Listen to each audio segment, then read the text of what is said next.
inside Matthews and Curry, way downtown, bang! Bang! Oh, what a shot from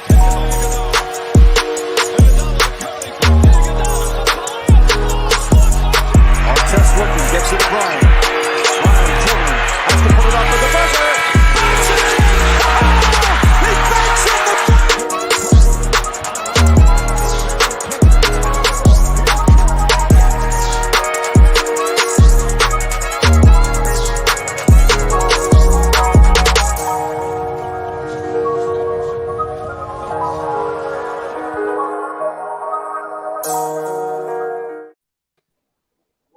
What is up, everybody? Welcome to another episode of Scotty Talks NBA. We are here on a special edition, nice Friday evening here with some of my DSM crew. I got Dylan Davis with me. You guys know him. Make sure you're following him at DylanJD98. And, of course, I know everybody here knows my buddy Phil Stifle. I'm not the only one with sound effects now. He's on the vacation vibes, but he decided to, stop in during the vacation to, chat some NBA, of course, some Sixers here on New Year's Eve.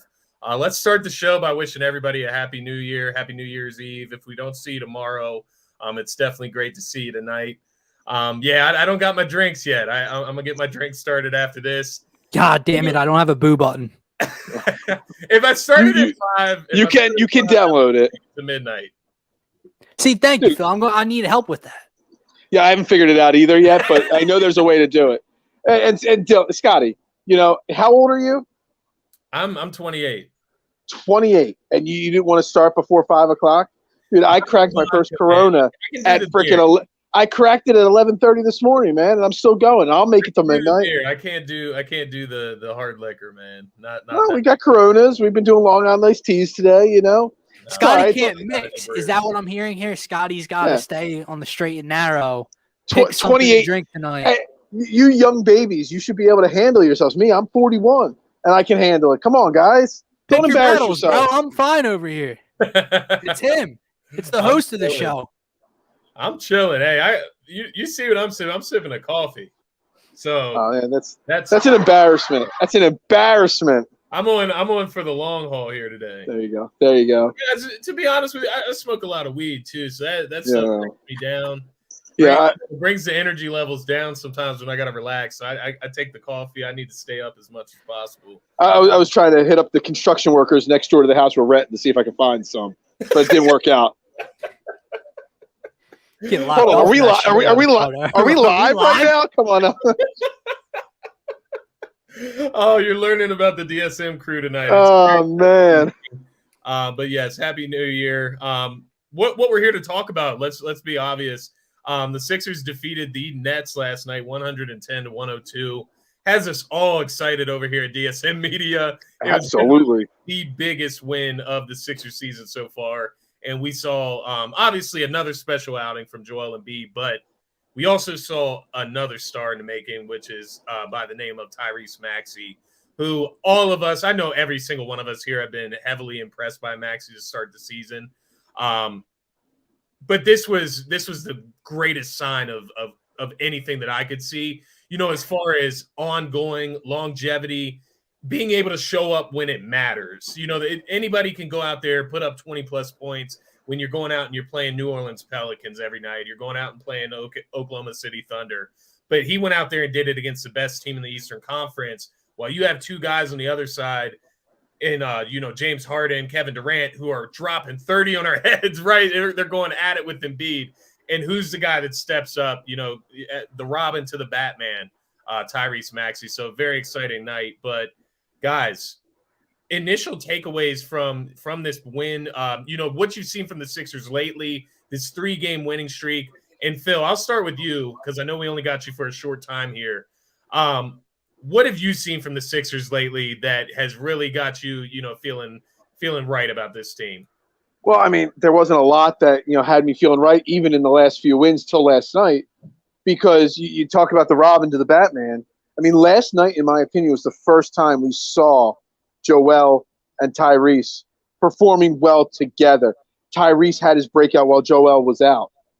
Joel plays well when Maxey. So you haven't really seen that duo perform to a peak level that we hope, together. And in the NBA season, there's not many opportunities for practice and stuff like that. So, seeing them finally gel, especially in such a big moment, national game on NBA TV last night, it was really refreshing to see them be able to develop some form of chemistry together. So that's what excites me the most, is that just Tyrese finally had a really good game with Joel in the lineup. So that was my biggest takeaway from last night. Every time we were up by 11, every time the Nets made a run, either Maxey or Joel was there to stop that run, was there to stop the momentum that the Nets were gaining, and we were able to re-extend that lead. So, the combo of Maxey and Embiid finally seemed to see a little bit of gelling happening last night. Yeah, I agree 110% with Phil, Scotty. I texted you that right after the game, actually. Are Maxey and Joel starting to find their rhythm together on the floor? Because like Phil said, you just haven't seen that. And then people are questioning, should Maxey run his own unit off the bench? And I'm not saying one great performance, puts that conversation to bed, but it looked really good last night, especially when you see them in the post-game conferences together after the last two nights. To be different from Phil, I guess, to keep the conversation going, because that is my main takeaway along with his, is I love that the Sixers went back to Maxey the game after he had his worst game of probably his career so far. He was horrible, 2 nights ago in Washington, 3 nights ago in Washington. And they come back to him, and not just come back to him in a big way. Down the stretch, Scotty, did the offense run through Joel down the stretch? Of course it did. It's always going to. But that kid got about 3 looks from a corner 3, buried all of them, got another feed from Embiid. The guard comes running out to defend him, pump fake, put the ball on the floor, raise up, bang, knock that down in a clutch situation. Them two on the floor together last night just looked so pretty. And then you throw in a Seth Curry 3-ball when, the Nets made another run. They looked really, really good last night. This was the game. I agree 110% with Phil. I haven't been impressed or, overly enthusiastic with this Sixers team all year long. The beginning of the year was nice, but, I didn't really buy in. Now I'm sitting here after a win like that. No, not Daryl Morey. Go make any move possible. But Daryl, this team is competing with the Brooklyn Nets when Kevin Durant drops 33 or 34 and James Harden drops 33 in a triple-double. Their stars gave it to you, and Joel and Maxey answered. Go bring in another piece and let's effing roll for the rest of the year. Yeah, you make a really great point there, because all season long I've been preaching about how it's been refreshing to see Matisse, Thibault get a little bit more confident with his shot. But we know what Matisse is. Right. He's the defensive, he's the 10 times better Robert Covington of this team, of the process era. He's that guy that we want to see take a shot when it's there. But Matisse, on the other hand, or Maxey, on the other hand, he, you could see him sometimes get a little hesitant to his shot. And last night there was no hesitation. I mean, it was all on national TV. We were watching it here in Florida. Every time he got the ball at an open look, there was literally no hesitation. Kid's got stones, dude. Exactly. And that right there, a young kid, 21 years old, after his worst shooting performance of his career probably the other night, was able to come out and not have any hesitation when he had an open look. Mm-hmm. And that's confidence. That's his teammates giving him confidence. That's, the coaches putting the confidence in him. I think that's a really, really huge aspect of the win last night. It's just the confidence that Tyrese Maxey is gaining over the last couple of weeks. Yeah, no, I think you both are spot on to a few things here, and I picked up on quite a few things from both of what you said. I wanted to start with just the talking about Maxey and kind of what we were getting at, in you guys' comments there, is just the maturity by this kid. Obviously, he has a ton of talent. He's a guy that's willing to put in the work. He's got the character, and I'm going to make a comparison here, and it's not really based off of play. It's more based off their personality. Him and Jalen Hurts really have a similar personality going on here as far as that character side of everything. I don't know of a kid that's come through Philly that has a better character than Tyrese Maxey has shown so far. And you look at last night in a game where he's obviously cooking. He came out, he was feeling it from the beginning. He started out early with a nice 3 off the dribble, but he comes out. He had made a few shots in that third quarter, I think it was, and what's the one guy, James Johnson or whatever his name is? Yeah, when he threw his shit into the crowd. Gets in his face right after he makes a few buckets. He laughed at him. Tyrese Maxey just laughs at him, man, and smacks him on the ass. Smacks him on the ass and says, good play, because he blocked him one time after he scored 3 straight buckets. Good play, you bum. That's maturity, and that's something that not a lot of players can show at Maxey's age. And then the other play that I think it was you, Dylan, that you hit on in the corner at the end of the game after he's already drilled, 2 or 3 threes from that same corner. The awareness to pump fake, the patience to pump fake, the maturity to pump fake there. Step in, not drive straight to the lane, not drive in and do a teardrop, not drive in, get fouled, anything like that. Steps into his jump shot mid-range, and it just shows that he's been putting the work in, and that is just routine. Go ahead. No, go ahead. No, I was going to say, I saw that's the Seth Curry move, the pump fake, the step in, and you could see he's been working on it because that wasn't the only time he did it. He had 2 or 3 of those plays last night where he did the pump fake and stepped in, and that shows he's putting the work in with Seth Curry and the other guys who do that on a regular basis. And real quick, on Phil's point there, just kind of this theme that Maxey, he's a sponge, man. And that's what you're starting to see, because similar to Seth and that dribble in off the pump fake, coming from behind and trying to block shots, just like Matisse Thybulle, he's like taking pieces of all of these guys' games and implementing it in his own. And it's awesome to see a sponge like that. Go ahead, Dylan. I heard a beer crack over there, Phil. So yeah, it was my last beer was empty. I didn't whatsoever, but okay. Oh, I wasn't trying. I mean, hold on. I to interrupt for a second. Now that you got a soundboard, Dylan, is that how annoying it is when I play sound effects on my shows now? Maybe. I get them in there. Oh man! One thing I was going to say though is I don't know if you guys remember the play. I think it was towards the end of the third quarter when he started to catch a little bit of heat, and they were trying to go for the 2-for-1, and he pulled up a little too far, short rimmed 3. Yep. That didn't deter him.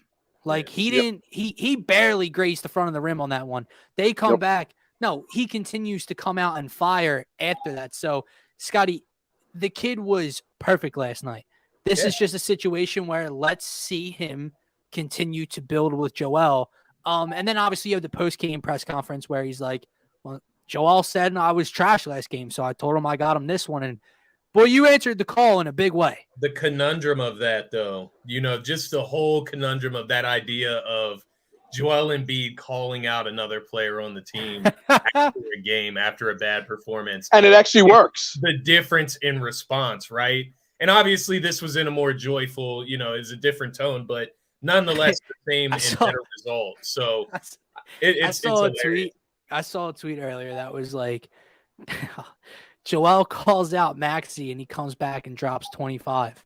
Joel calls out Ben and he retires. He retires. And that's literal. Like, he gives up $10 million basically. It's insane. Did you see that? It's insane. He's been fined over $10 million by the Sixers. Well, no offense. I'm not gonna call anybody out, but I did see somebody else say that the Sixers have not confirmed that they're still fining him. Right. And the people that are tweeting that $10 million fine are assuming that the fines have been continuing on as they were earlier in the season. The Sixers have not said they're still fining him. I mean, most likely they are, but there is no confirmation on that at all. Ben's got a fiance. He's out getting tatted. Does he?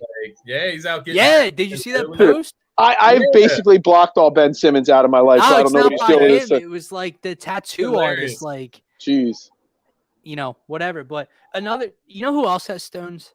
George Niang. Yo, before we move to Niang, because I do want to talk about. Oh, you were gone? Okay, I didn't even know that. I just wanted to throw in one more thing about Maxey, because you mentioned a perfect game last night. 0 turnovers amongst all of everything that's happening. A huge game against the Nets. All the scoring, everybody relying on Maxey to score last night. 4 assists, 7 rebounds, 0 turnovers, 10 for 18 from the field, 5 for 8 from the three-point line, shooting 38% from 3 on the season. It's one of his knocks coming out of college was that he couldn't shoot long range, and look what he's doing. But go ahead. I do want to real quick. Because I have one more Maxey thing too. So go ahead, Dylan. So what I liked about last night was the fact that they adjusted, right? So you go to the shot chart. Obviously, Joel led the way with 23. And then, you look at Toby. It was not Toby's night last night. It feels like it Hasn't hasn't been all in year. quite some time. But last night was definitely not his night. He was 4 of 14 for 9 points. But they didn't continue to feed Toby next to Joel. They went and found a second option who was hot in the moment, and Maxey was second on the team with 18 field goal attempts last night. I like that. I don't want to see Toby shoot 5 more shots over Tyrese Maxey at the end of the game last night just because it's Tobias Harris. He's the max player. No, give the ball to Tyrese Maxey. Allow him to go make a play. Now, before you go to your point, Phil, I just want to ask a quick question to both of you, and maybe that's a start of a different conversation after Phil's point. But is that a result, like the differences in what you've seen, like the adjustments? Is that a result of Doc Rivers not being, assigned as head coach last night? Are you under the belief of that it dropped, like that the scheme and the game plan changes that much whenever you bring in an assistant coach? Like, you still saw 5 in, 5 out lineups. Yeah. The bench lineup was out there for a little too long in the fourth quarter. You saw all the same things. I wanted to ask that same question this morning on Trading in the AM when Aaron Bell from Philly Sports Network and Jason on. I wanted to ask that same question, Scotty, because I wanted to make a joke about it, but I'm like, it's probably an inopportune time to make that Doc Rivers joke at that time. But yeah, I mean, I see what you're saying. I just don't know necessarily if it's really the truth. I want to say on Maxey, we need the DSM intern, whoever that is, to do a thing. Because honestly, you bring up his lack of turnovers, and when me and Jeremy started the morning show, we were going to start a counter, like a timer, like a thing that kept track of his turnovers. And it was basically just staying on 0 almost every single game because the guy does not turn – for a young 21-year-old, whatever his shot issues are or whatever his youthfulness issues are right now, the guy does not make turnovers. And I think that's like the hardest thing to correct in a young player is turnovers and mistakes. And he doesn't make those mistakes. And I think that's such a key thing right now. And that goes unnoticed by a lot of the fans, how little he turns the ball over at this point. Well, it's because it's not a sexy stat at all. It's not, and it's a shame. Right, but I think that he doesn't force anything, dude. His game is it's just so fluid, and it's like you get down the stretch. He doesn't tighten up in the moment. He doesn't, you got to be 2 feet away from him to make the entry pass to Embiid. The kid's been spectacular this year.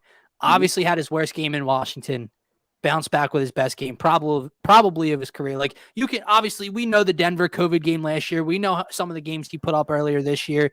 Right. This to me was his best game of his career because you did it in, with the whole team, basically. I know you're still missing like Danny Green or whatever, but you did it alongside Joel Embiid. You did it with Toby and Seth and everyone healthy, and you were still able to help close a game.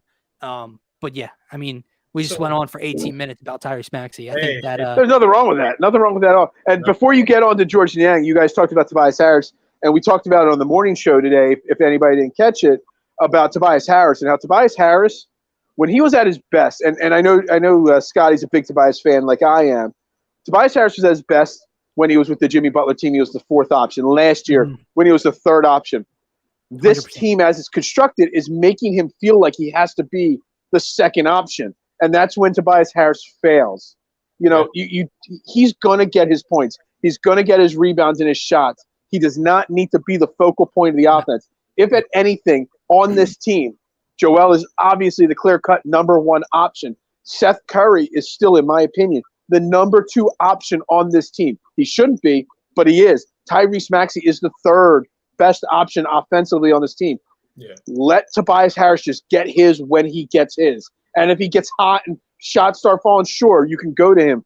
But forcing the ball and forcing Tobias Harris to play Carmelo Anthony ISO basketball, that is when you're setting him up to fail as an 100%. NBA player. Yeah. And that's the problem with Tobias Harris, because I don't want to see Tobias Harris fail. I mean, we've talked about him maybe needing to get traded at some point soon, but I don't want that at Tobias. I think Tobias Harris is a great 3rd or 4th option on the team, and the team has to be built around that, not force-feeding him the ball on a regular night in, night out basis. Yeah, 100%. And, I am going to comment on the Tobias, conversation here because I got several Tobias points to go over. Just wanted to point out, because you guys brought up Maxey's turnover, 40 turnovers in 32 games this season as a starting point guard on an NBA level team, professional basketball we're talking about here. We have a second-year starting point guard averaging 1.25 turnovers per game. And that's pretty incredible, for a guy that's handling the ball full time. So I just wanted to point that out. I thought that was a great point. That's but huge. As far as, Tobias, just looking, at Tobias this season, obviously I always try to look on the bright side. As Phil mentioned, I am a very big Tobias fan. He's a great dude, and he's a good basketball player. I think he gets a lot of unfair criticism because he signed a contract that was offered to him. And I think that gets overlooked a little too much. I get it. At the end of the day, he makes more money than Embiid does. And at the end of the day, why did the Sixers offer that contract? That's my question. But that's beside they had no choice. They had no choice. They needed to keep a star. And at the time, you do have Ben Simmons, who is supposed to be the guy beside Embiid, who is supposed to be that second star. So when you sign that contract, you sign him as the third, maybe even the fourth. We talked about last year, he was probably the third guy. He was probably up until the playoffs, and then Seth became that guy, right? So in a sense, I guess Maxey hadn't arrived, so you can't say that just yet. And Ben Simmons wasn't much better in the playoffs, so he probably still was the third guy. So I take that back. But I see him talking. His touch has been really bad, really rough recently. Yeah, and that's the frustrating thing. I think you can deal with, miss mid-range jump shots. Missed threes. I think the lack of threes taken is something else that's really concerning for everybody. And I get that, because you're out there to space the floor for Joel Embiid when you're starting with Joel Embiid. That's the goal. So I get that part of it. But yes, the touch, the efficiency overall is the biggest difference this season. You look at last season, he was averaging 19.5 points, about 7 rebounds, 3.5 assists, 51% from the field, 39% from three. And that's the key, because you look at him at this point in the season right now.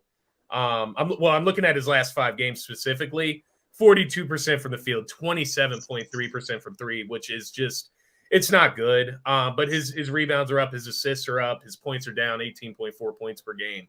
So he had a triple-double. Yeah, he had a triple-double the other night against the Raptors, which I know Dylan's face down there. It was a terrible shooting night. I think he was 4 for 14 or something like that night. Worse, bro. He was 3 of 15, 3 of 60. It was the same night that Stan Van Gundy came out and said that triple doubles were the most overrated stat in the NBA. That is the night that Tobias Harris had his first triple double. His first of his career, right? But that in games like that, I mean, I know he's shooting bad, but you got to commend him for being able to stick through that, not lose total focus, and be able to contribute in other ways. I mean, 10 rebounds, 10 assists, that is what it is. But when I'm looking at Tobias this year, I've got a lot of questions. So, I'm obviously not going to be the one that's going to throw out personal criticism towards this guy. I'm not going to personally insult him. It should never be. Obviously not playing the way that he needs to, or even up to the way he's capable. So some questions I got for you guys, and you guys can kind of digress on these about Tobias Harris. Is it that he is struggling without Ben Simmons? Ben Simmons gets guys a lot of open shots, takes up a lot of space out there, takes up a lot of attention. Is it that he's not a good fit beside Embiid? Is it that they are both just two guys that post up too much? Tobias, you got Embiid as your superstar, your number one. Does Tobias Harris just post up too much? And then I guess the only other thing I would say here, it goes along with the Ben Simmons point, is, obviously the offense is being ran through him too much. Do you think that this whole situation can be fixed if they just simply move him to what I called before the show a side piece on offense? And what that means is, it's like what you said, Phil, what you said, Dylan, is not letting him orchestrate the offense, start the offense, run the pick and roll. He's a side piece. If you double down on Embiid, if you help on the pick and roll, then he's going to be open. Then he can make his shots from there, his scoring from there. Can I say I love the term side piece? That Tobias Harris is the side piece. I just love that. Sorry, I'm sitting here giggling over that right now, and I can't control my laughter. Use that term. I really hate to use it, but it's just the perfect term there. But just to answer those questions, I'll throw it to you first, Dylan. So I think he misses Ben slightly. Like, I think everyone on this team at the moment kind of misses Ben a little bit because Ben can do things and open things up for everyone else. It's definitely not the second option you threw out, playing next to Embiid, because Tobias last year next to Embiid and also next to a guy who wouldn't shoot outside of the painted area as well, and Ben Simmons had his best year of his entire career as a 76er. So it's not that. I think it's just the fact of what Phil said and option C you laid out. He's not a number 2 on a championship caliber team. He's not that guy. And when the offense has to be run through him, because you can't just throw Joel in the block and run your offense to Joel 100% of the possessions. He can't really be that guy. He can be that guy in a small sample size here and there. But like one of the comments earlier says, he's best when he doesn't have to make decisions. It's not that. It's just quick decision-making. Doc emphasized that last year with Tobias Harris, and he got the most out of him with Tobias Harris last year. And this year, what are you seeing? Isolation ball, trying to take someone off the dribble, late into the shot clock, off balance, in the painted area, double teamed, whatever it is. Now he wants a foul. Like, he's just not a second option. I had someone text me last night that he's a fourth option. I wouldn't go that far. I think he can be a third option on a team like you saw last year. But if Daryl can go out and get one of the high caliber guys that we're all praying for, like Jaylen Brown, like a Bradley Beal, Damian Lillard, Shai Gilgeous-Alexander, any of those guys, now I think Tobias Harris comes back to form a bit. You're not going to see Tobias Harris take a step until a move is made and he's no longer the second option. And I'll let you go as well, Phil. Just before, I just wanted to throw, the fact when we talk about Tobias Harris and being the number 3 versus number 4, I think once you get into that territory of number 3 and number 4, it's like interchangeable. So like you Absolutely. Do need the number 2, first of all. I think that's the biggest thing. But then once you get to that 3 or 4, him and Maxey, him and Seth, they can be interchangeable in those 3 or 4 spots on a night in, night out basis. And I think that's the biggest thing here. He didn't want to hear my answer, so he jumped out real quick, Dylan. I was wondering. That was like way out of nowhere, but no, not a problem. We'll be back. So I'm going to answer your question in a simple way. I think it's all of the above. Playing without Ben Simmons is a factor. Playing alongside Joel Embiid without Ben Simmons is a factor. Being the number 2 option, is a factor. I don't know if I said it on one of your shows last year or another NBA show I was on, but I compared Tobias Harris to Chris Bosh. Not the same. They're not the same style player. I'm not saying that Tobias Harris and Chris Bosh, played the same style basketball, but the third star on an NBA team.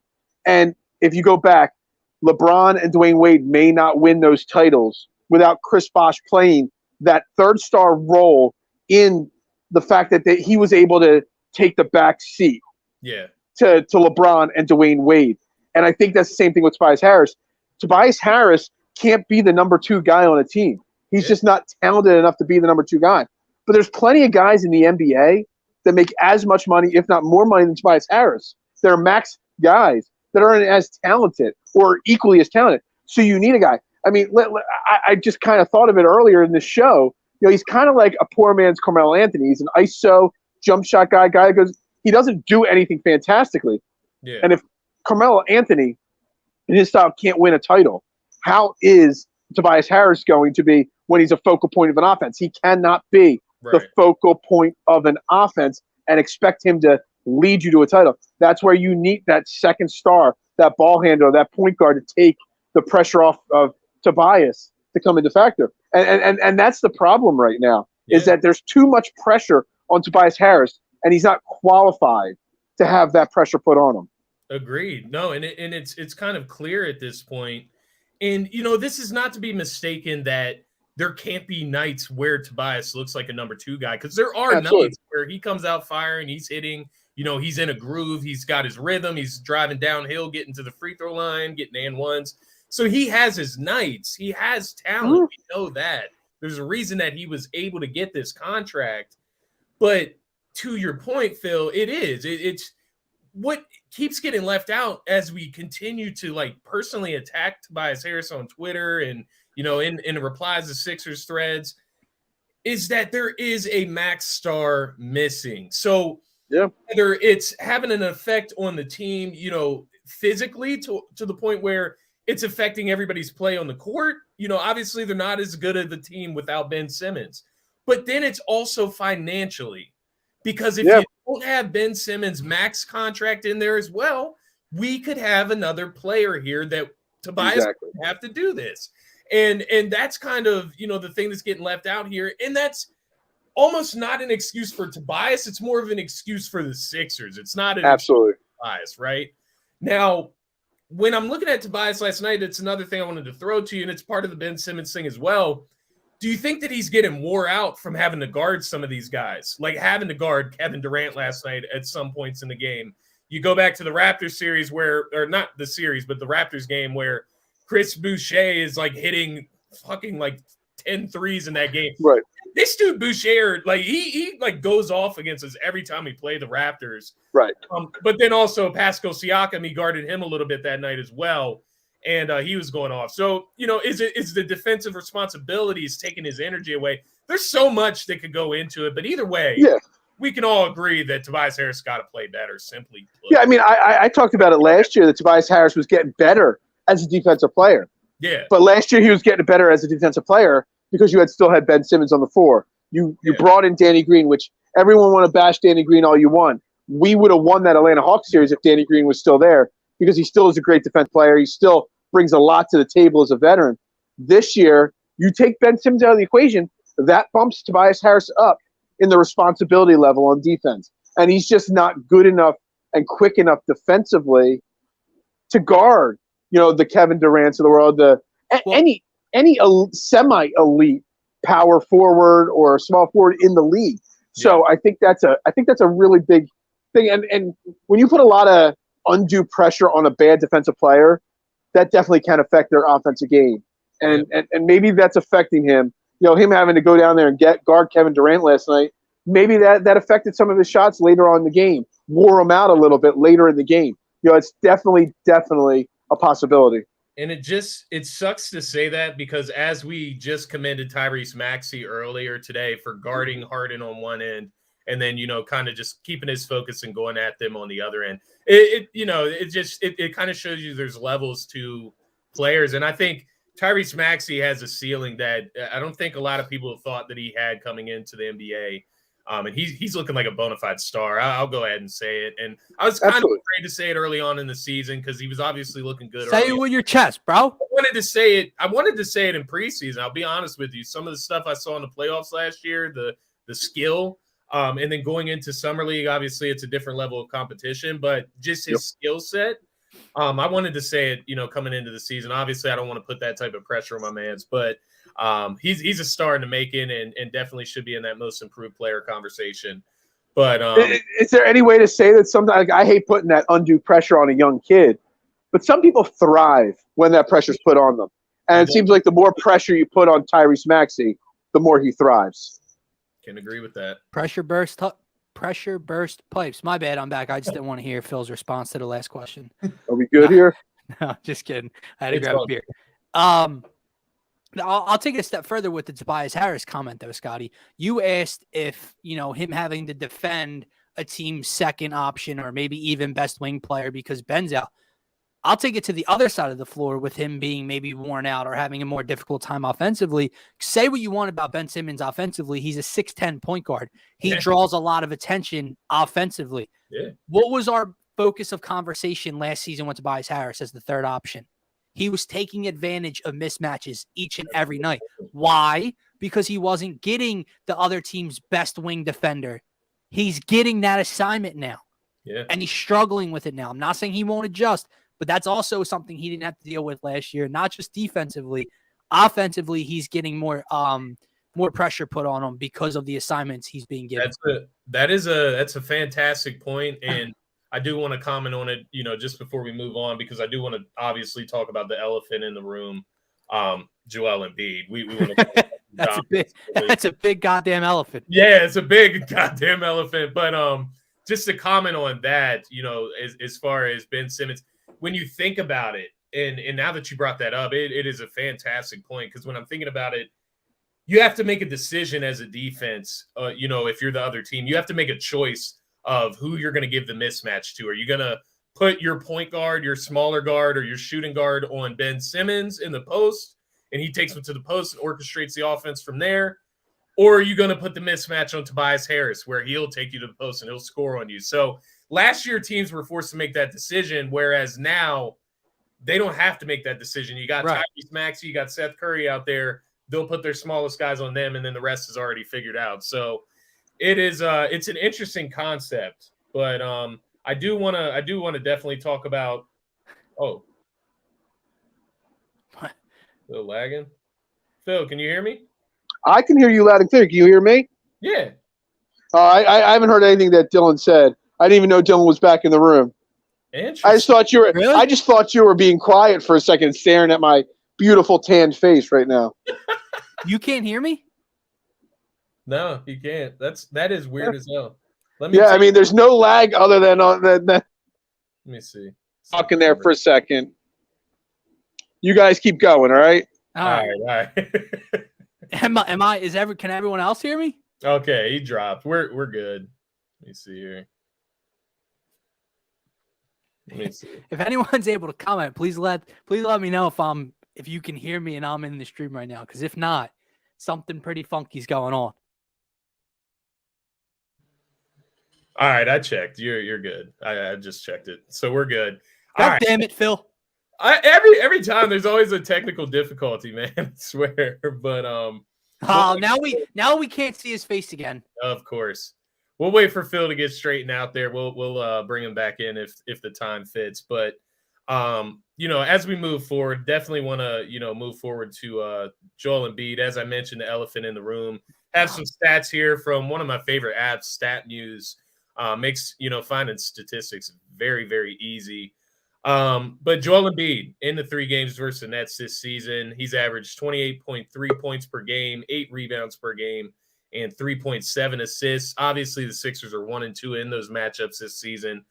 But Joel Embiid over the last 3 games, I mean, I told it to you before the show, 36 points against the Wizards, 36 points against the Raptors, and 34 points against the Nets last night. Doing it very efficiently, if I do say so myself. Dylan, what have you seen from Embiid lately? What the hell is going on? Is he in the MVP conversation right now? Like, talk to me. Well, first of all, yes, he's 110% in the MVP conversation.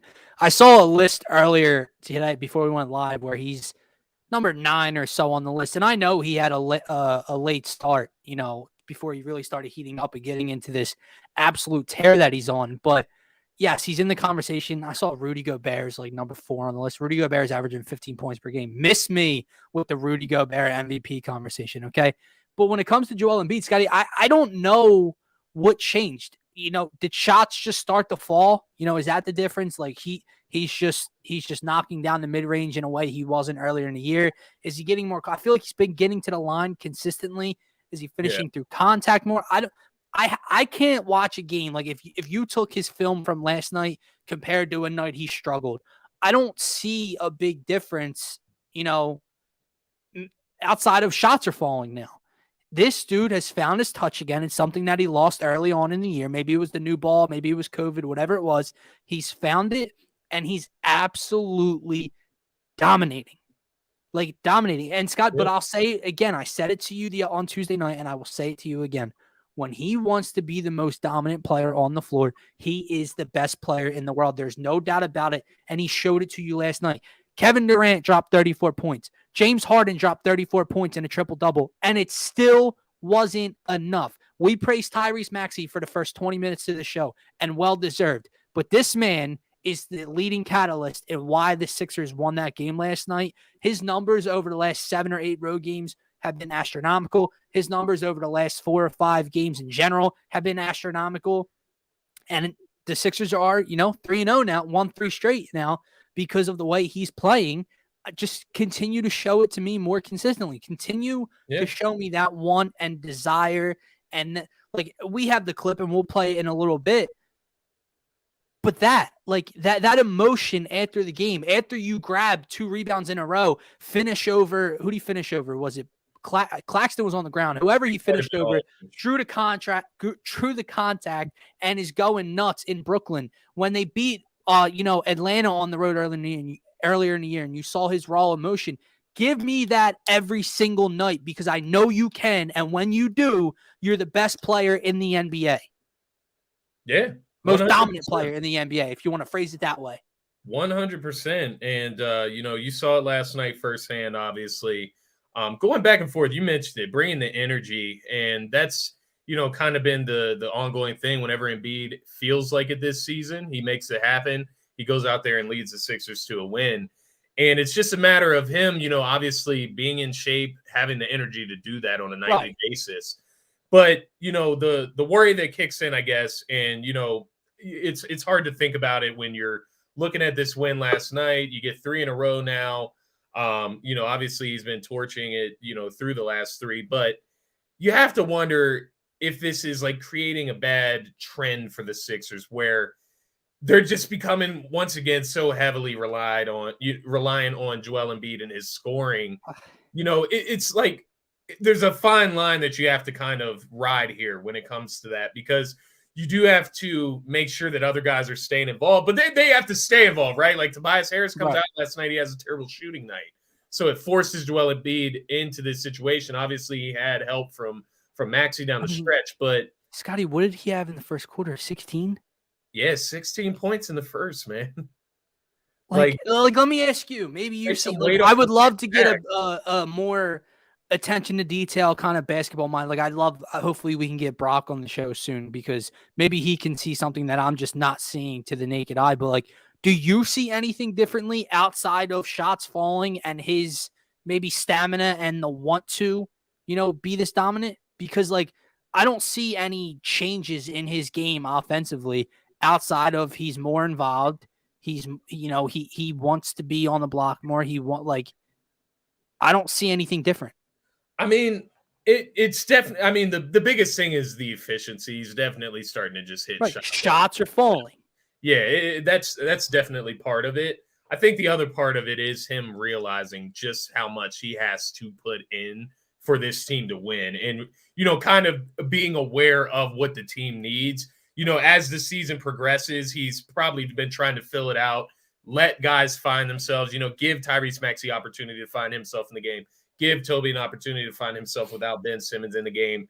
So I think at this point in the season, as he's getting more comfortable within his main role within the team, I think he's starting to realize this team's not going to win without me scoring 30 points a night. Like, it's just not going to happen. And it's unfortunate, but at the same time, he's a guy that is more than capable, obviously. Like, I don't think anything that he's doing now, obviously he gets down there, gets gritty in the paint. He shows his power, gets the and ones.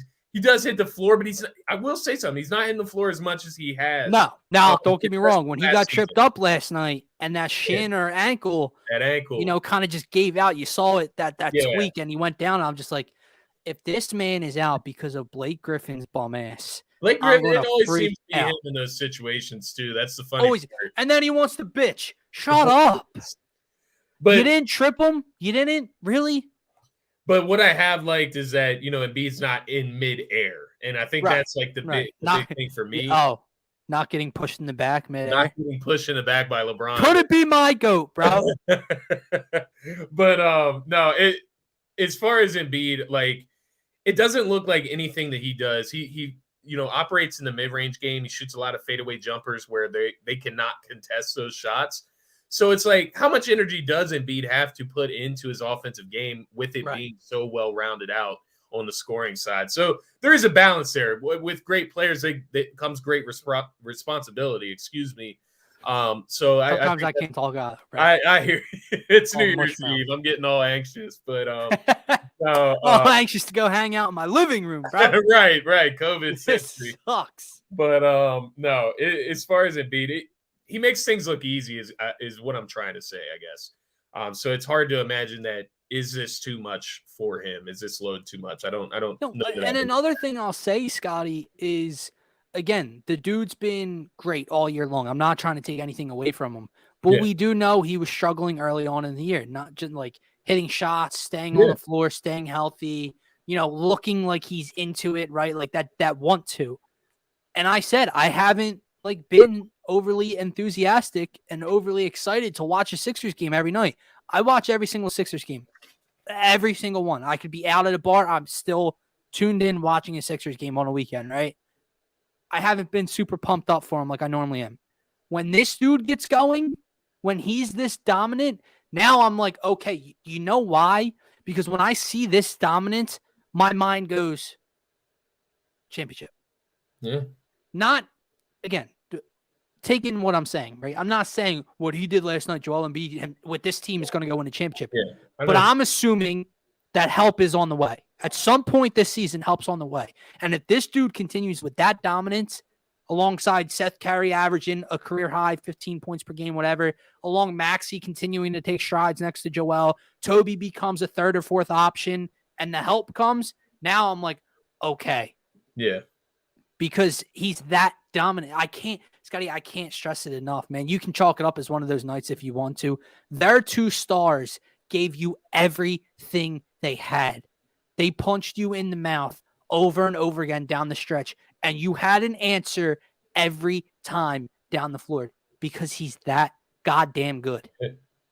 100%. And, I get what you're saying as far as championship aspirations, because anytime you have Embiid on your team, you have a chance of building a roster that can win a championship. He's a centerpiece like that. He does it on both ends of the floor.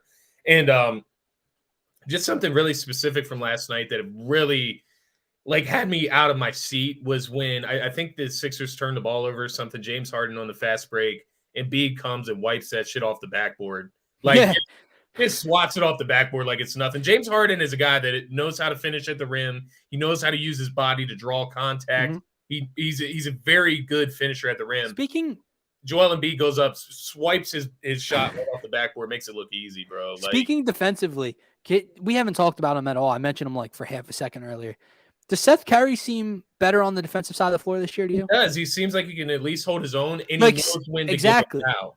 Seth doesn't look like a liability this year. Like that Hawks series down the stretch in games 6 and 7. Yeah. They picked at Seth, bro. They every switch they could get was to go on Seth.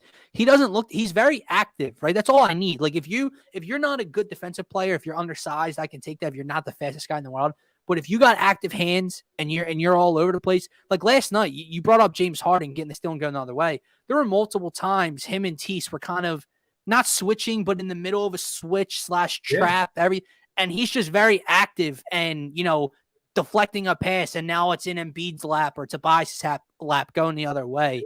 I just wanted to shout that out because I thought he was pretty good last night on the defensive side. No, and it's a good point, and I think it's something to notate with the Sixers in general, and I think maybe Chile might be getting at this a little bit, is that, it seems like whenever players come to the Sixers, they do get some type of semblance of defensive mindset. Mm-hmm. Like, if you're going to play on the Philadelphia 76ers in this scheme that Doc has set up, you're going to play defense. And I think that's what Seth is kind of figuring out this year. You see with George Niang, he comes in. He's not a guy that has been known for defense. He plays hard as hell. I love him. I literally oh my God. Like you talk about wanting to see a dude get in the postseason. Like we talk about that all the time, right? I said it with Bryce Harper and McCutcheon. We say it with Darius Slay. Like you just want to see specific dudes get there and see what they can do in a big moment. I want to see George Niang off the bench at the Wells Fargo Center in a game 6 or something because the dude's got stones, bro. Yeah, he does. And you talk about hitting shots, being cold-blooded, and it's not even just in the closing moments of the game. It's really in those moments where the game could get out of hand here. And George Niang hits a 3 that brings it back to within 6, where if you don't hit that 3, it might be a double-digit lead for the other team right now. And those are huge, huge, huge momentum swings. And these aren't just wide-open 3s. This man will pull it on a closeout. Like, he's not scared to pull it. And it's something I've kind of hit at, throughout this season with George Niang, is that he's not afraid to shoot compared to some of these other guys on the team, like Tobias Harris, who we get so frustrated when he just won't pull that open three. Seth Curry's another guy. In big moments. To shoot. George Niang isn't hesitant. He goes out there, he knows what he's in there for, and he fires it up. And don't get me wrong. There's times he throws one off the side of the backboard. But guess what, bro? Next time down, he's going to trigger, pull. He will never miss 2 in a row. That's something to notice as well. No. Whereas Korkmaz is so goddamn streaky. And, at times you'll be thinking that Korkmaz is this pure shooter because he's so hot. He's not like Niang. Niang, he might miss one off the side of the backboard, like you said. Next time down, he's hitting that shit. Before I get a migraine, can you answer me this? Did that dude really walk up to the free throw line late in the fourth quarter and clank 2 in a row for an empty trip? Did he really do that last night, or was that a bad dream? This dude. I know they won the game, so it shouldn't matter, but it matters to me. This dude. I need the project to be over. It's finished. He was bad for how many games in a row, right? Then he comes back for a game or two, has 11 points, knocks down a couple threes, and everyone loses their effing mind. Cork's back. He's got the touch again. Really? What effing touch are you seeing last night? That's for every great Korkmaz game, you get 5 bad. And that's just not I'm tired of it. And something that was pointed out that kind of makes sense to me with Korkmaz, and it was pointed out during last night's broadcast. Might have been Mark Jackson that said it, but he's seeming to have struggled since they've taken the ball out of his hands. And I'm not saying that that's a bad thing. I'm not saying that. Boo-hoo, bro. But he was playing a lot better when he was getting to run that second unit as the point guard. He's playing with a lot better rhythm, and that does make a difference. When sure. But let me ask you for overall team success. Does Point Ferk scream championship? Well, no. I mean, no. Well, right. So I don't give a damn if Ferk's struggling because he doesn't have the ball in his hands as much. Get off my team, bro. Let me throw this one to you, Scotty. I mean, I know people are going to get pissed off at me. Tyler Johnson or Furkan Korkmaz? I mean, it's hard for me to say Tyler Johnson. I'm slightly joking. I'd probably go Furkan Korkmaz, but it's a question. It's a little bit of a question. And if that's a question, he should not be playing. I was looking at Tyler Johnson, the other night, and obviously he was out last night with COVID or whatever. But I was looking at him the other night, and he's got such a quick trigger. He seems to have a very smooth and pure shot. He's not shy either, bro. He's not shy. And he likes to defer to Maxey, which I love. Yeah. And he's pretty active defensively. So I was pretty active. Again, I'm slightly joking. These are kind of jokes. They fit him on the active roster, and it's they're not. You know what I mean? I know they're not going to keep him. All right, but let me say this. I don't want to let Isaiah Joe go, but exactly. At times, do I think Isaiah Joe looks lost? Yeah, at times. I'd much rather roll Isaiah Joe out on the floor than Ferk. I will, yeah, I agree with it. For what you're asking Ferk to do, Isaiah Joe would be better in that role. Period.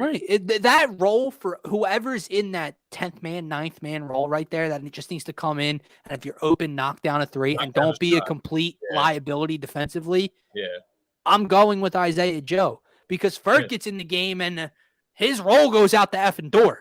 He is. Give me the ball. I'm running pick and roll. I'm going off the bounce. Yeah. Nah, bro. I'm good. It gets frustrating. And it gets to a point where I'm like, why does he get the minutes over some of these? I don't understand. I'd rather, if you're playing him at a small forward, power forward type of position. He was our first free agent signing. I would almost rather, have Paul Reed out there, man, getting rebounds. See, that's I'm going to say something controversial. Not controversial, but between Sixers fans, I can't buy into it. Really? I can't, bro. I can't get into B-ball Paul. I see him out there. Have a role in the team, honestly. Nah, I don't. I see him struggle heavily with rebounding, Dylan. When he's out there with the full bench units and he's playing other bench units, I can deal with it a little bit. Yeah, that's what he's for. No, I don't even mean regular bench unit. I mean when Jaden Springer gets on the floor. Nah, man, he's not that bad. Scotty, he's lost, bro. He looks lost. You got to give him time to get his feet under himself. He's like an athletic big, so he really has to find his role out there. I don't got time. You see, You see that man right there? You got to give You him see time. that man on the screen right there? I got a small window, bro. So unless B-Ball Paul's picking up that speed within, this season. My thing is, what better options? Like we're talking about Korkmaz, Paul Reed. You know what I mean? Like I personally, Listen, I'm not saying he struggles can with never Reed be a player and on this team. I just can't buy into it. Every time I feel like I see him in an increased role, he just looks lost defensively. He gets fouls nervous. unnecessarily. It's He nerves. puts up just one of the ugliest shots you'll ever see in NBA history. And he's not that shy all the time either when he's out there with younger dudes. Like if he's out there with like Joel and all, he'll defer. If he's out there with younger dudes, he'll let some questionable shit fly. And it's just like, I don't know, bro. I can't buy into the G League MVP. Do you know why? Because I think that's exactly what he is. The G League MVP. It's honestly, he's just a hustle player is what it comes down to. Now he shows flashes in G League of like some next level shit, and like you said, athleticism's unreal. I get it. Maybe that's like what he is. Maybe that's just the level of competition he needs to play at to thrive. I don't know how we got here in this conversation, but I know it's such a pointless combo. It's the rabbit hole I brought us down. Do you want me to? So Embiid versus Durant. Yeah, rivalry fun in the NBA. Should I play the video? Yeah, go ahead and play. We'll get this segment started here. So this is after, obviously, the Sixers start to send the Nets packing. Secure the win, an 8-point victory. And Embiid is telling Durant, get out, 110-102. As the 70s, this is kind of a little Durant did the same thing to the Sixers when Brooklyn beat the Sixers. Get the F out of my building, brother. Barclays Center, and that's sort of what Joel is referring to right there. And Embiid put up huge numbers again, 34 points. And the two teams being separated a little bit. LaMarcus Aldridge right there. James was shit right there. James was shit. He's returning the favor to KD. Like I said, we want the smoke, people. We feel it. We want that smoke. I don't care, KD. Get back. We can. We want it. Let's get it. Sure to win an 8-point victory. And then Mark Jackson's a clown, man. Listen, I know, and if I can pull up his comments, I will. KD's, and I know what he said, and that's great. Certified bucket getter, greatest scorer in the game right now. Certified punk. Like I can't because this isn't the first time around the block with KD. Like I've been around the block with KD. I've seen him just be a punk too many times. Like, bro, you can dish it. Like you just did it 7 days ago to the same dude in the same team and told him to get the F out. Now, again, I get it. It's good. It's fun. But I'm just going to look at you like a punk. Yeah, but and it's great for the NBA. I love watching it, but you're a punk. But that's good for the NBA. It's good for us as fans. Like at the end of the day, I don't want to be sitting here after the game and like giving props to KD. I want to hate him. Like for sure, rivalry. It's like great. I want it. As far as like what could take this to the next level. Obviously, they got another meeting this year, or not this year, but this season, in the regular season. But I would love for them to match up in the playoffs. For us to get 2 games in Philly, 2 games in Brooklyn at least. And really see how this can get down to the nitty and gritty, because I think they would really go at it come playoffs. And it seems like, Kevin Durant, like you said after the game, he says this and that about the respect of the game and levels of competition. It was cool. I get it. And I think there's some truth to that, but it also seems like he does have a little bit of something against the Philadelphia 76ers. Yeah. And just kind of getting in Tobias's face and chirping at him in the last game when he's telling us to go home, go back down 95.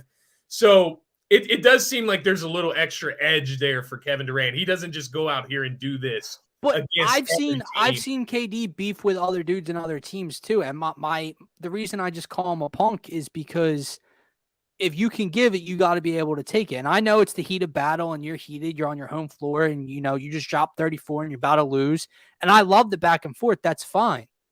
But it just feels like it comes off sore loserish and childish when it comes to KD specifically. I love beefs in the NBA. I love the back and forth. We're never going to fight. Obviously, you got the shit that happened with the Pistons and the Lakers, which was hilarious earlier in the year. But when it comes to KD, it's like when it's going KD's way, KD can say whatever the F he wants. You lose that game? Nah. We're in your mug, we're in your face. I'm taking account of that. And it's like, really, bro? Like, but that's why I love Joel, because he's the ultimate troll. He remembered that. You're on KD's floor, you wave him off. And the best part is he just laughs at him. He not just laughs at him, Scotty. He walks up and daps up KD's teammates while KD's 3 feet away, looking him in the eye. It's hilarious. It's the same thing with Montrezl Harrell. Harrell's barking, right? You know, see me. Joel's laughing at him, telling him to get off the floor in Washington. So, like, Joel, like, no one's ever going to fight. Like, in the NBA, no one's actually going to fight. Let's throw that out there. So I love the back and forth. It gives a storyline to things. It gets you fired up. But when it comes to KD, it's just something about, like, his 7-foot lanky ass with the nappy beard. And it's like, you're not doing anything. Shut up. So I get what you're saying. Like, with Kevin Durant, for me, I think there is a level to it where he wouldn't talk the shit when he wins if he wasn't going to talk shit when he loses. And I think that's part of, like, the competitive nature. Like, when we see Tom Brady throw a bitch fit on the sideline, right? Because let me ask you, Scotty, when KD got the way the Sixers off the floor, if Joel would have responded pissed off and did what KD did last night, what do you think people would be saying? Joel can't he can dish it, he can be a troll, but he can't take it, right? For sure. But you want to wave me off the floor. I'm not saying you can't say anything back, but it happened even before Joel waved him off the floor. It was after when Claxton was on the ground and Joel got the putback for the foul, and he kind of, went a little crazy. KD had something to say then, and they had to be broken up at the free throw line. Like, dude, take your lumps, take it on the chin, shut up, go back to the locker room. You might be the greatest player on the planet right now. Shut up. So let me ask you this, Dylan. Whenever Giannis did that on our home court last year, don't you wish somebody would have went up to him when he did that shit? I wish somebody would have went 100%, up to him and said something. 100%. But there was the difference to me is Joel did it in retaliation. Yeah, for sure. Because KD just did it. Secondly, there's a disrespect level to being like, see ya, and sitting on your home floor with his arms crossed. That's fair. Not to mention, I don't know if people remember that game. The Sixers were missing Joel and Ben, correct? Just Joel, I think. I think Ben played, but he didn't play. Really? Yeah. No. They were missing multiple guys. Maybe it wasn't the two of them, but they missed Joel and someone else. It's been so far along. I couldn't say. Yeah. They might have been missing both. They could have been. Whatever. I hear you. To me, my gripe is just with KD. Like, he has a annoys me. He has a history of, like, doing punk being a punk. Yeah, he has a history. I'm just presenting devil's advocate. That's all. Like, because sure. At the end of the day, I'm glad KD did it. And ultimately, I put a tweet out there, like, ahead of towards the end of the game where that initial, interaction that you're speaking of after Embiid got the and one and kind of went off, KD comes at him. And I tweeted it out. I was like, I'm definitely mentally prepared for this. Like, because when I look at that and I see KD acting that way, he wouldn't act that way towards Tobias Harris. He's acting that way towards Joel Embiid because Joel Embiid has reached that status that his gameplay, his play, plus his personality, his outgoingness, his trolling, his character, he's able to get in KD's head now. And I think that's beautiful as we start to build this, this chemistry or this rivalry, because now this is the second season of KD in Brooklyn actually playing. So we're starting to build this little bit of a rivalry. Every time these teams match up, each team is bringing in a little bit harder. Here's another thing, Scotty. Exactly. There's no doubt about it that what went into KD's fire is the fact that he dropped 34 and his counterpart had a 34-point triple-double. Yeah. This wasn't the Nets were missing guys. This wasn't, him and James had an off night shooting and the Sixers got the best of them. This was they gave you every punch they had in their arsenal. And they hit you with mid-range after mid-range after mid-range down the stretch in the final 5 minutes. And the Sixers had an answer for everything and closed the door on you. That definitely played into it. Like, if he was just off that night and Joel did it, I feel like he would have just put the towel over his head, walked to the locker room.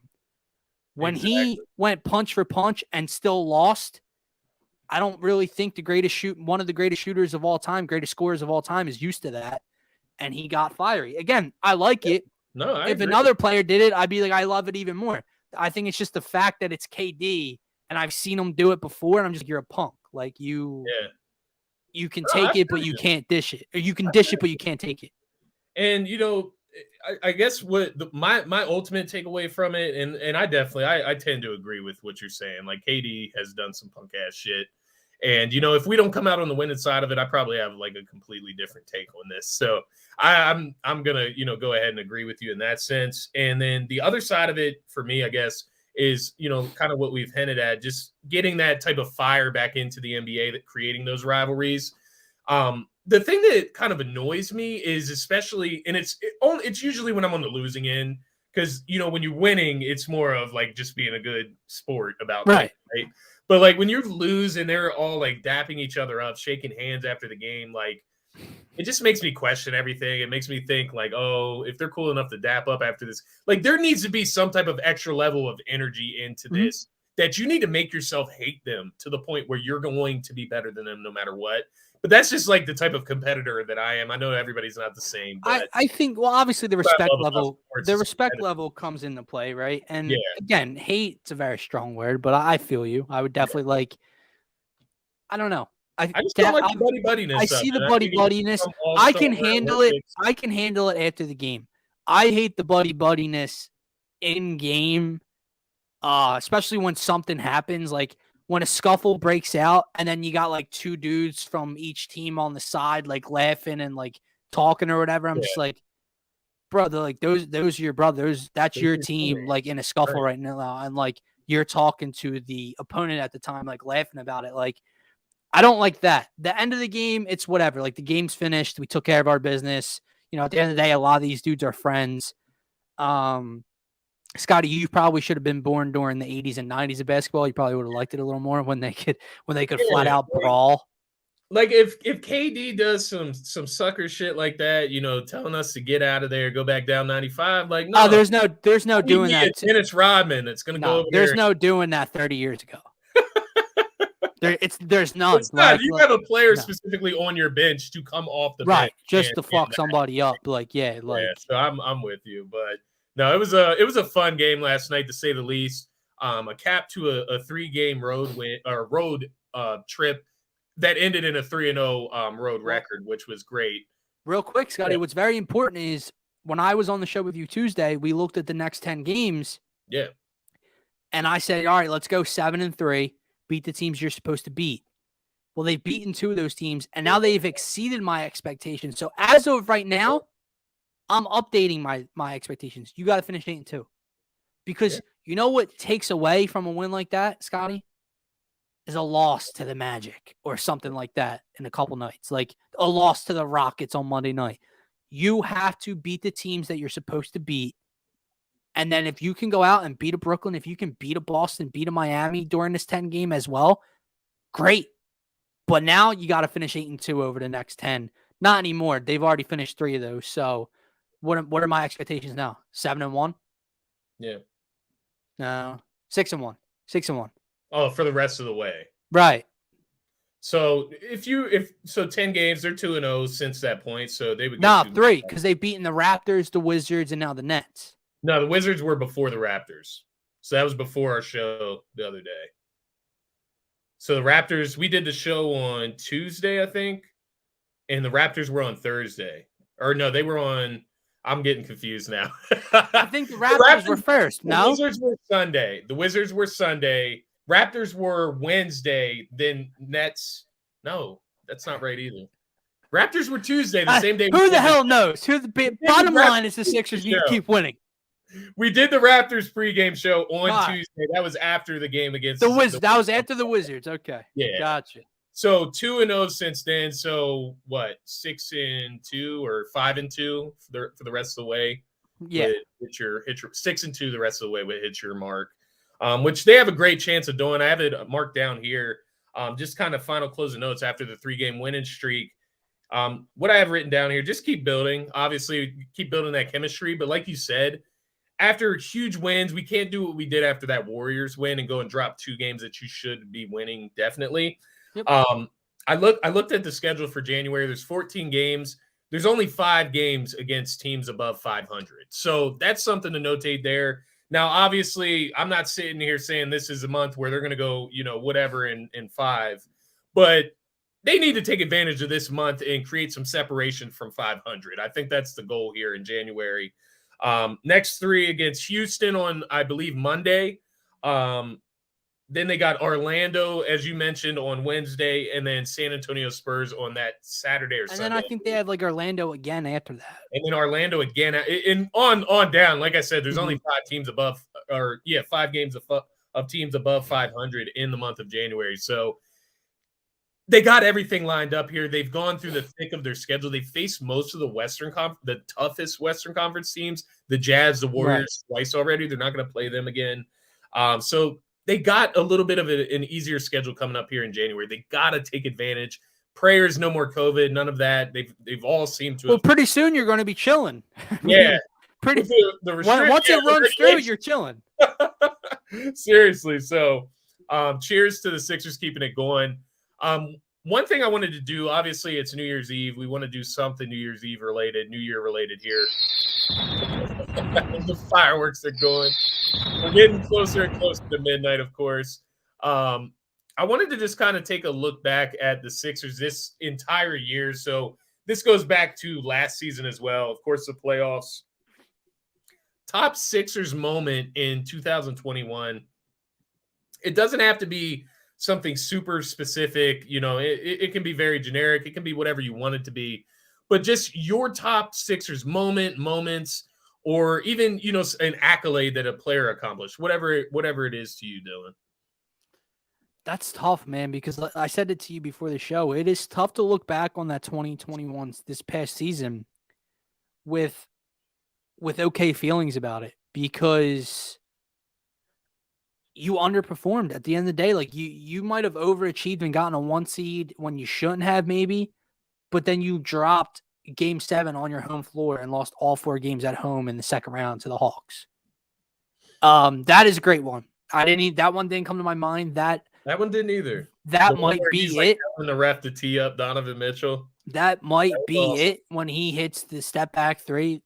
Probably is it for me. Obviously, the Washington series, you can point to moments there. You can point to some of the Atlanta series when they were successful and did win. But there's 2 shots that come to my mind, and you're going to crack up when I talk about it.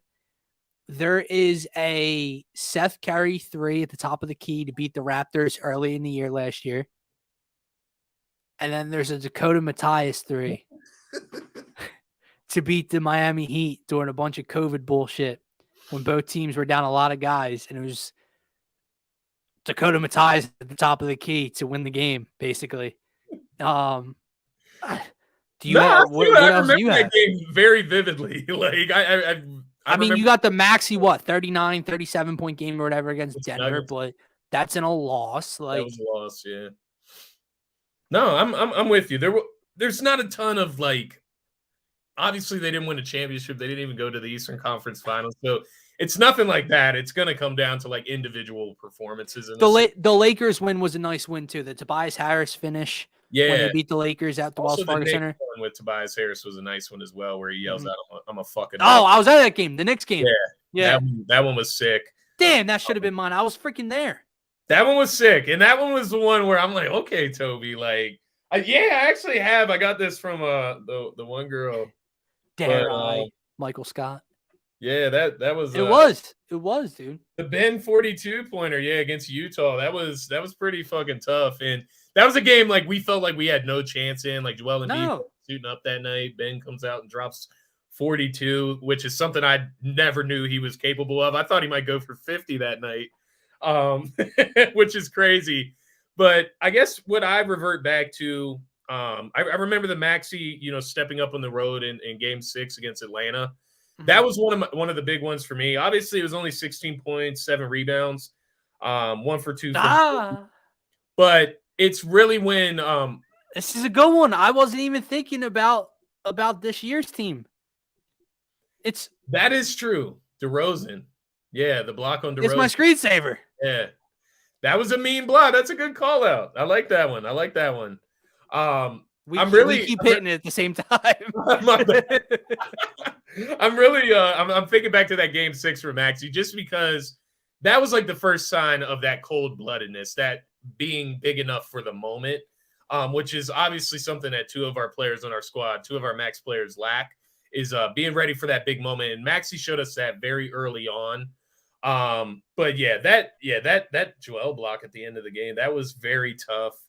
The other one I'm looking at is obviously the 50 burger against the Chicago Bulls last year. I believe that was that shit.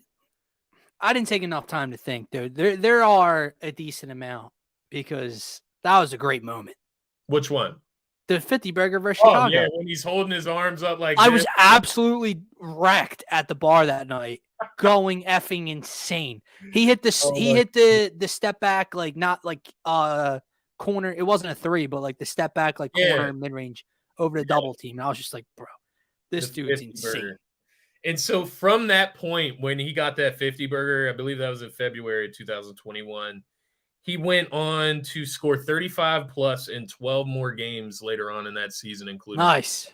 It's just crazy. He scored 4 out of 11 games in the playoffs. He scored 35 plus points.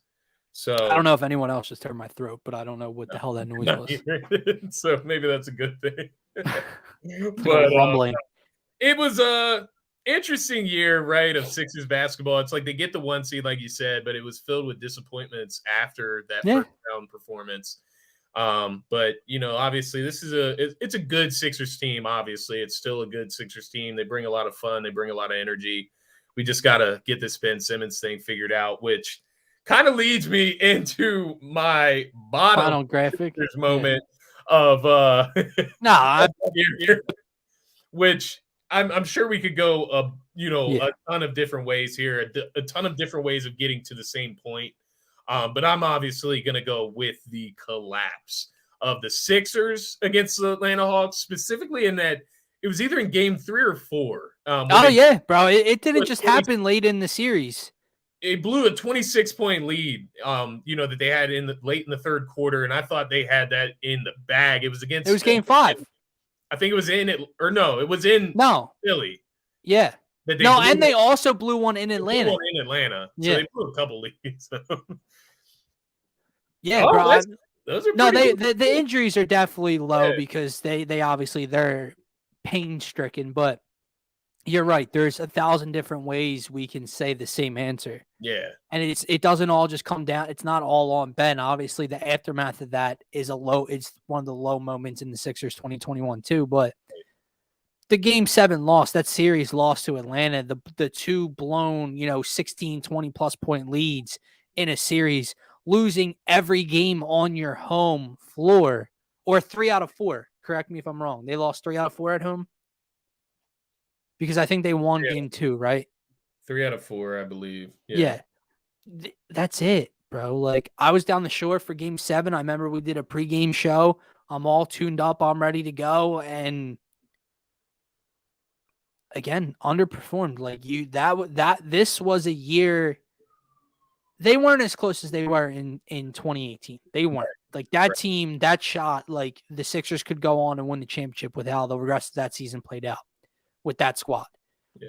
But you look at this past year, you're the number 1 seed, and you got an MVP candidate, you got an all-star and defensive player of the year in Ben Simmons at the time, and Tobias Harris was averaging 20 a game and should have been an all-star. That was it. And now you're down a max player, defensive player of the year candidate, an all-star in a sense, and you're trying to put the pieces back together this year. And look, we talk about the bottom moment, and like you said, it's not all on Ben, because it's not. The aftermath for sure is on Ben, and this situation now is on Ben in reality. But just talking about the bottom moment, watching that team bottom out, losing game 7 at home, because after game 6, I'm like, at home, bro, at home. First, hold on. Game 1, they had DX ring the goddamn bell. Are you kidding me? And you blew that game. Blew a lead at home. But just seeing it, bottom out in that game 7, because in game 6, you had to go into Atlanta, get that W, Tyrese Maxey, like I said, showed out in that game, helped the team out, helped them prosper to get, the W in that game, because I know Ben Simmons was in foul trouble most of that game. So they come out, they get the W in game 6. I'm like, there's no way we go home and lose for a third time at Wells Fargo Center. We're one of the best home teams in the NBA. We play. You wouldn't think so. Home. And what do? I mean, they go home, they lay the egg, they lose a game 7.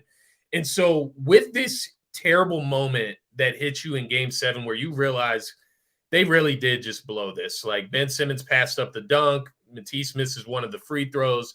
Matisse also goes down on the other end, fouls the shooter, that gives them like a 4-point lead or whatever the case may be.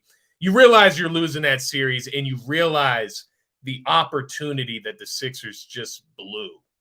And the reason that I say that, and I know you can relate, and it's something that we have not talked about since the offseason, because I think it just brings up a world of hurt, is that, while last season, I don't think the Sixers team last season was the best team of Joel Embiid's era. No, not. Obviously, it was. We know what that was. In 2000, 18, 2000. Yep.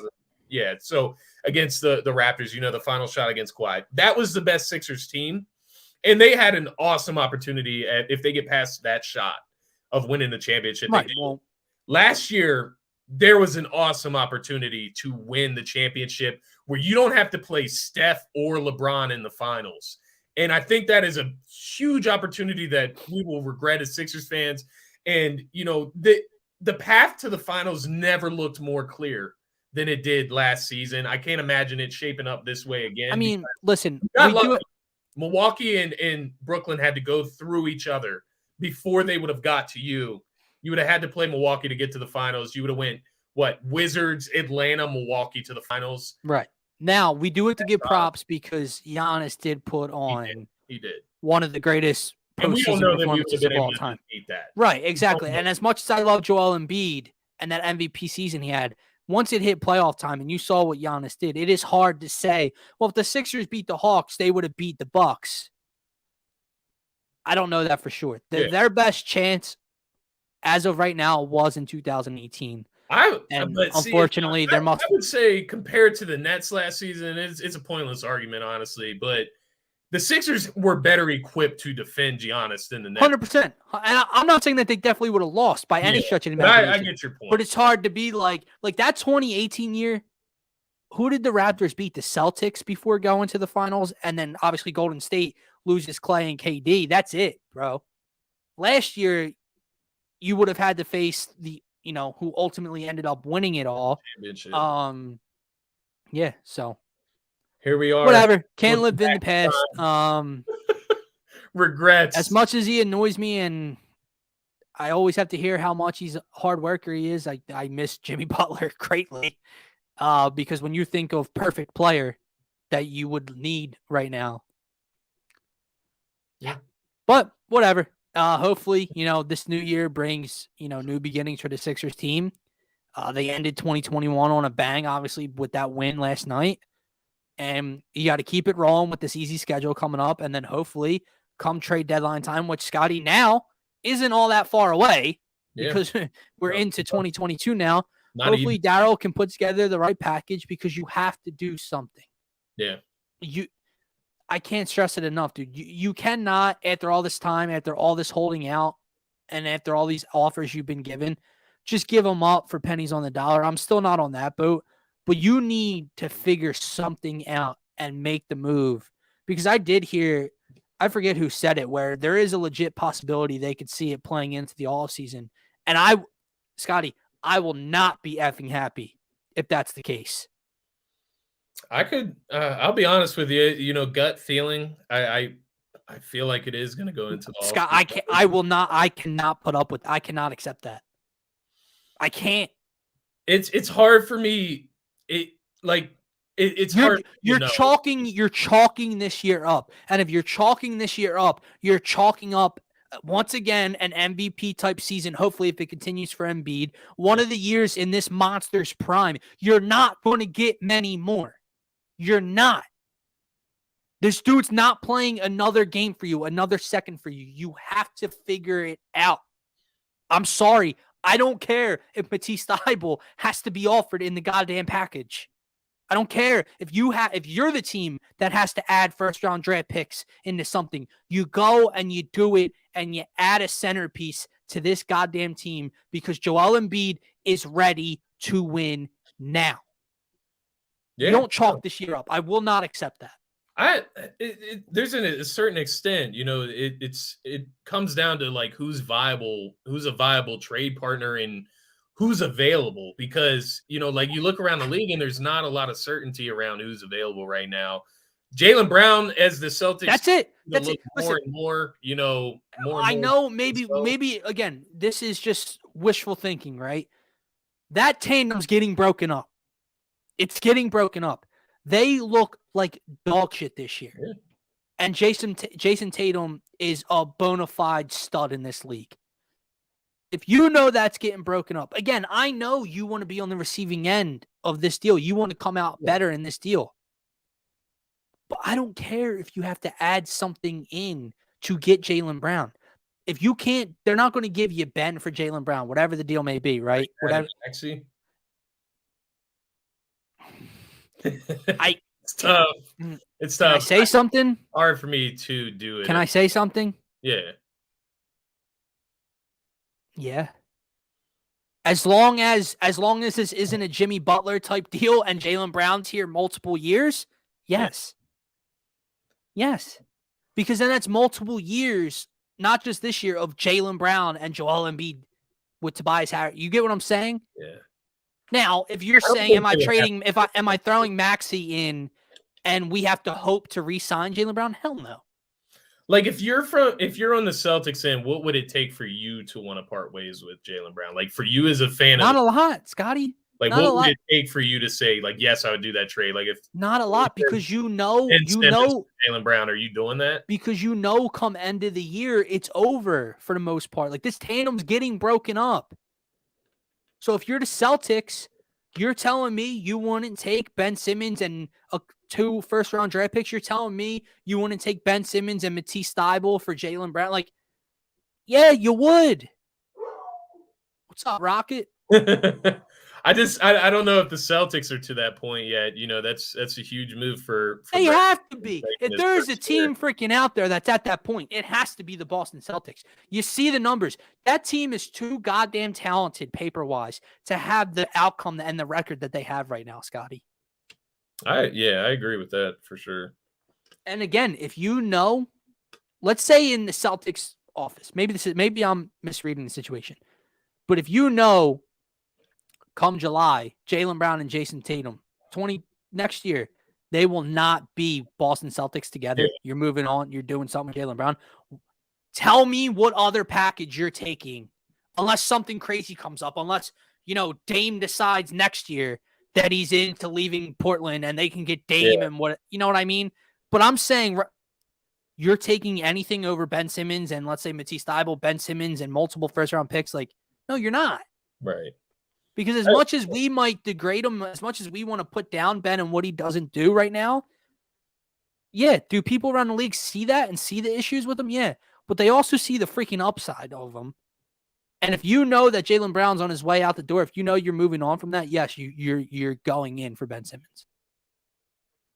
Yeah, no, I tend to agree with you. I definitely, I think the perception of Ben Simmons is a lot different than it is in national media and, between fans. I think it's a lot different when it comes to an NBA GM. They're just a lot of what's going on right now is an NBA GM is trying to fleece the Sixers. They're trying to get the better end of the deal because they know the spot that the Sixers are in with Ben Simmons. That's what it comes down to.